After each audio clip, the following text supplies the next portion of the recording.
Initié en 2006 en Angleterre par un universitaire enseignant en permaculture, Rob Hopkins, le mouvement de la transition arrive à Nice.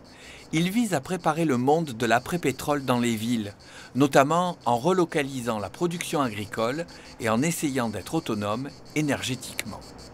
Au jardin du chemin tordu, mis à disposition par le diocèse, un jardin collectif a été aménagé. L'objectif, c'est de donner la possibilité à des gens citadins de jardiner et de pouvoir en fait se nourrir en dehors des circuits classiques, en produisant leurs propres légumes. Ça fait partie du mouvement de la transition justement dans le sens où des citadins qui n'ont pas l'expérience du jardinage viennent, apprennent sur place avec d'autres qui ont plus d'expérience à produire des légumes, des fruits. Et on partage ça, on travaille ensemble, c'est un travail collectif, on a mis en place des outils pour pouvoir s'organiser. On discute entre nous de ce que l'on va faire sur le jardin et on essaie de se tenir aux décisions que l'on prend. Là, c'est des poivrons en salade. Et ça, c'est original. Ah oui, ça, c'est original. Allez, au boulot. Ouais, merci. Merci. Tout à l'heure. 4 rue Vernier. À 2 pas de l'arrêt de tram Libération au centre de Nice, l'association Transition Alpes-Maritimes vient d'ouvrir le court-circuit café. À la fois un restaurant bio, mais aussi une épicerie de produits locaux ou issus du commerce équitable, ainsi qu'une bibliothèque ou un lieu de débat et de réflexion. Les gens, ils entendent des choses depuis pas mal de temps et ils ne savent pas comment faire. Et le court-circuit peut leur permettre justement de passer déjà un cap et de voir comment on peut changer, comment on peut aller vers la transition.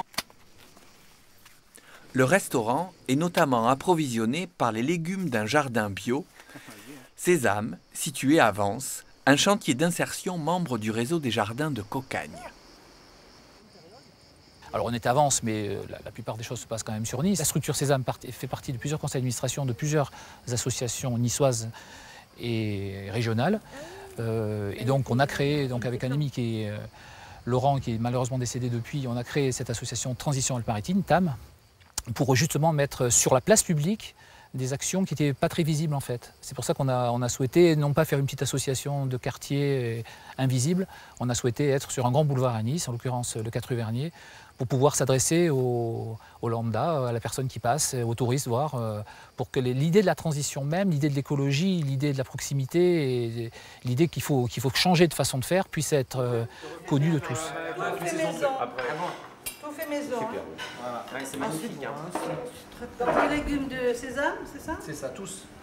Ils venaient juste d'être récoltés hier soir.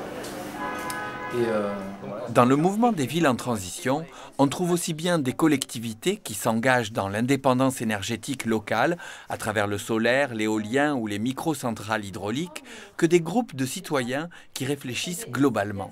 À Nice, Artisans du Monde, qui propose depuis 35 ans des lieux de vente animés par des bénévoles pour des produits de commerce équitable, fait également partie de l'aventure court-circuit. Le design un petit peu.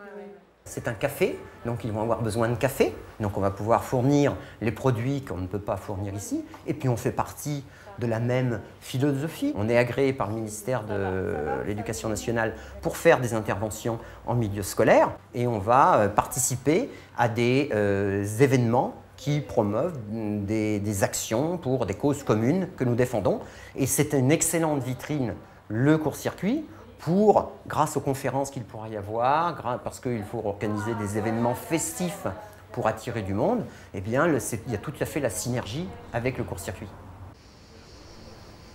Un détail, des coordonnées, un commentaire?